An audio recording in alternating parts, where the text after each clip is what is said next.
on a Saturday, Memorial Day weekend, with rain in the forecast. So here we are. Hopefully you guys can catch some of this class since we aren't allowed to do our classes in a live public setting yet. I figured I'd at least get on here and teach some of you beginners what we do, what we recommend for doing some veggie gardening. So I'm actually out here in our little veggie section. We have all kinds of plant starts and herbs, veggies, fruit out here. It's a crazy year though. With the pandemic, our growers are running low on inventory, which then leads to us being low on inventory. So if you're looking to plant something, I can't stress it enough, do not wait. Get your stuff now. I have a feeling after this Memorial Day weekend, we are going to be very picked through with inventory pretty low. So again, I'm live, so I apologize in advance if there's any interruptions. I hope you guys can hear me with the cars driving by and customers and everything. So I'll try to make this a quick class so you can get the information and get going on your gardens. So I teach this veggie class every year, at least once a year. And one of the first things that I stress in the veggie class is planning. One of the most important things you can do before you get started is just kind of figuring out what you want to plant, where you're going to plant, and how you're going to do it. So a couple key things to keep in mind that I'll talk about are sun requirements, your soil, so that's your location, what you want to grow. So there's different crops that you can grow. There's cold season veggies, and then there's also warm season veggies. So your cold season crops, you can actually do twice a year. So they're gonna be your early spring and then early fall crops. So your leafy greens, all your lettuces, your cabbage, your cauliflower, Brussels sprouts. There's a handful of herbs. These things can tolerate the cooler nights. So we call them your cold hardy veggies. We get people in here all the time, especially this time of year where it's, you know, hot summer weather, obviously not today, where they're looking for lettuce. And we've been sold out of lettuce for a couple weeks now. But we will get lettuce in later in the fall for that third crop. So the way that you're gonna figure out your plantings is you'll do your cool season crops, usually in like March, April.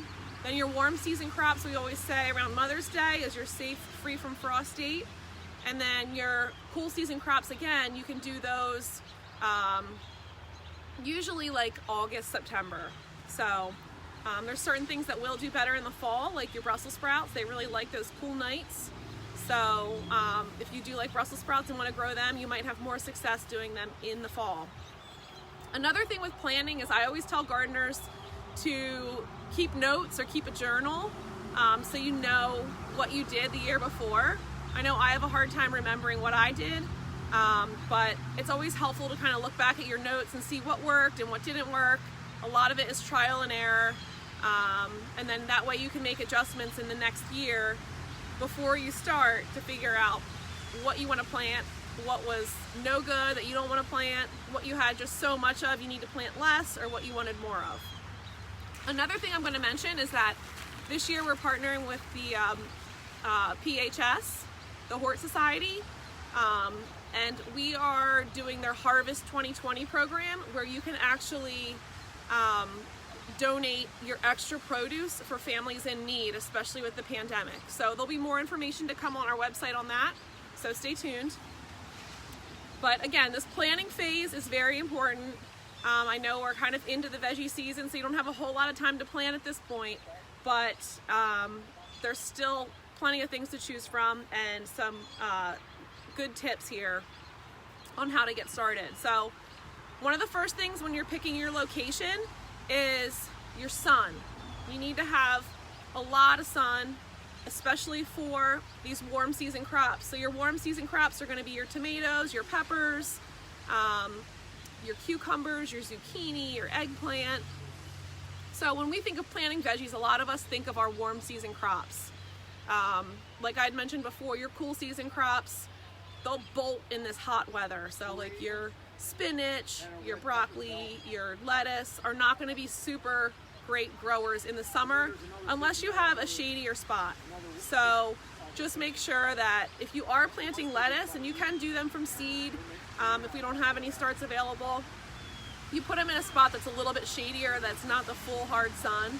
I actually have lettuce growing right now in my veggie pot at home, and that has filtered light because it has a cover on it. So you can do things to kind of extend seasons as well. So when you're picking your spot for full sun, you want that to have at least 8 to 10 hours of sun to get the best production, especially on your tomatoes and your peppers. Your peppers really, really do not like cold temperatures under 60 degrees. So a lot of people will wait and put their peppers in till this time of the year, till we're safe from the frost-free date.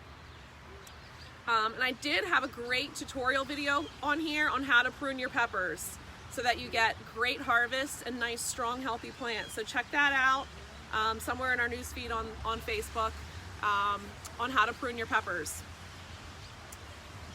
So a south-facing area is great. If you're planning to do a raised bed garden, keep in mind as you're planting that you want your lower things to be in the front. So say in our garden, I'm standing in a square foot garden right here.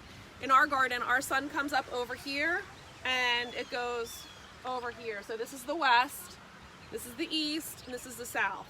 So your south facing is getting the most sun all day. You want your lower things to be on the south side and your taller items to be on the north side. So for instance, if you're growing tomatoes, your tomatoes are going to be back here, trellised or with cages on, and then you're going to have some of your lower items down on the bottom, your herbs, your cucumbers that are going to kind of spread over, your zucchinis. You can trellis those vegetables to go up as well. So if you like to have things off the ground, you might get better production, less animals coming after them, less rotting and fungus. So you can train them on stakes or on cages, and you'd want to put those cages and stuff on the north side so that they're not shading the other plants that are in front of them. If you would put your tall items on the south side, when the sun comes up, it's going to shade your other plants, which is going to decrease the amount of sunlight and then in turn decrease the amount of production that you have. So keep that in mind as you're planning. Another huge point is your soil. So I see a lot of people, like, you know, they spend a lot of money getting their actual containers, and then they're like, oh, I just want like some cheap topsoil. Do not skimp on your soil. If you're familiar with square foot gardening, Mel recommends using 1/3 of as many compost as possible, 1/3 of peat moss, and 1/3 of perlite or vermiculite. So we recommend the same thing for raised beds as well as container gardening. You want it to be a nice lightweight mix. You can use a straight compost, but it is going to be heavier and it will hold more moisture. So we treat our raised beds as container gardening. So you want something that's nice and lightweight. We do sell a Hort compost in bulk. We always recommend, if you're getting the bulk, like if you have a lot of beds to fill, getting the bulk is the way to go price-wise, but then you also want to, you know, get your peat moss and your vermiculite or perlite and cut that in. If you plant straight in that Hort compost, it's strong. You'll burn your little seedlings. So make sure you cut that stuff in so that you're successful and have great soil. Once you put good soil in there, you don't need to replace it year after year. Just put some fresh stuff on the top. We always like to recommend our Gardener's Gold potting mix. You can use the bumper crop too, it's a little bit heavier.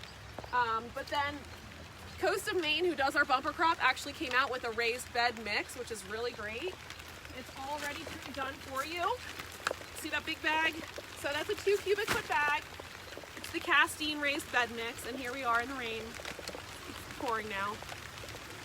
So I might have to cut this short and come back live in a little bit so my phone doesn't get ruined.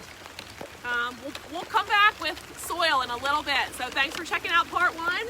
We'll be back in a jiffy.